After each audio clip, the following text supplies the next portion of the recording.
First on our audio tour is one of Vincent Price's childhood homes. Vincent's first house was on Washington Boulevard, but he moved here when he was just 12 years old.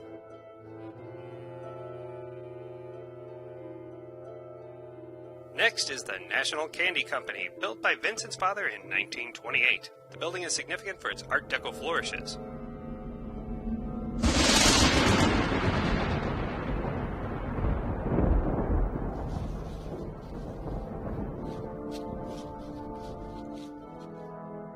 Over the years, Forest Park's Muni Theater boasted a number of Vincent Price's performances, including Damn Yankees and Oliver. And that glorious morn, Jack the Ripper was born. Those were the good old days. Here at the fabulous Fox Theater on Grand Boulevard, Mr. Price's first film, Universal Pictures' Service Deluxe, premiered in 1938. The film co-starred Constance Bennett. We hope you've enjoyed this audio tour of Vincent Price's St. Louis.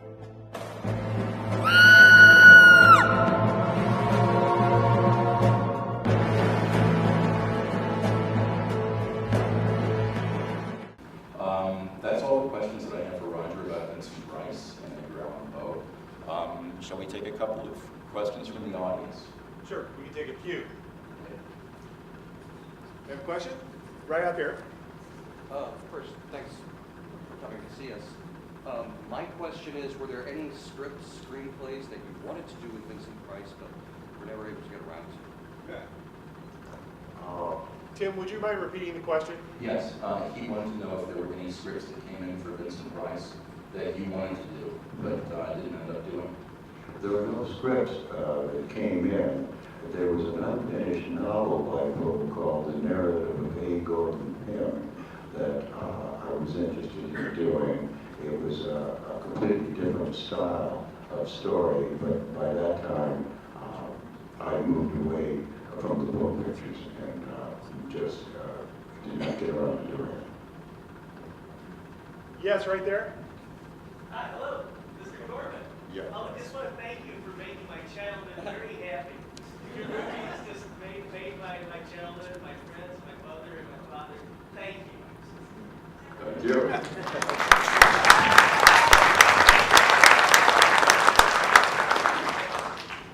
Yes.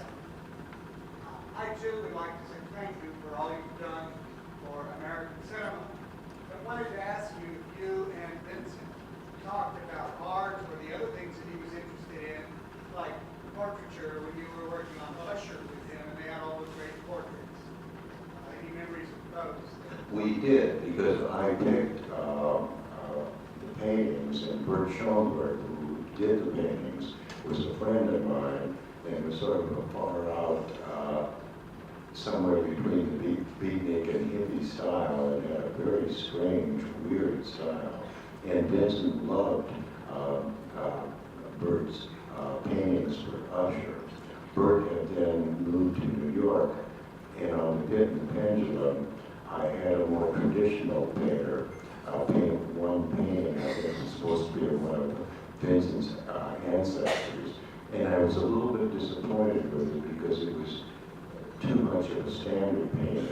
And Vincent came up to me and said exactly the same thing, that he had liked Bert's paintings for Usher better than the painting we had on Pit and the Pendulum. Vincent was a great critic and lecturer on films, on art. Between films, he would give lecture tours on art, and he had a great collection of his own. Right down here. Yes, Tim mentioned it, and you mentioned that you were influenced somewhat by Bergman and Bava, and House Fletcher was such a departure for you going into Gothic. So I was just wondering if any influence from Hammer films was noticed by you. Tim, No. would you repeat that? Yes, he asked to what extent Hammer films had been an influence on his work. I hadn't seen the Hammer films at that time. I saw them later on, and as a matter of fact, on Tomb of Lygia, my cameraman was Arthur Grant, who had been a cameraman on some of the Hammer films. We're going to allow one more question. Don't forget, we have Roger again tomorrow night, so don't be too disappointed. Back there. Some of my favorite moments in Vincent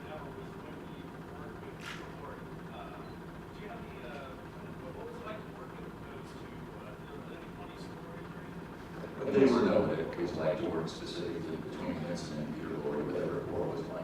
Working with Vincent and Peter was great, and it helped to stimulate the later films where I felt, as I say, that I was beginning to repeat myself, because Peter could improvise wonderfully, and Vincent would stay right with him. I remember on The Raven, in the very first scene, for some reason in all the Poe films, he always seemed to have ancestors buried in the crypt beneath the house.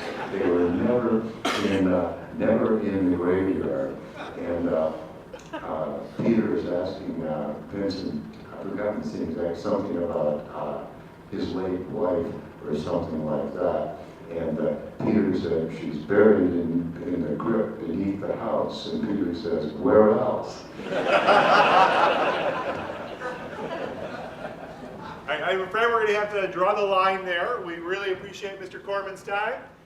He'll be back tomorrow.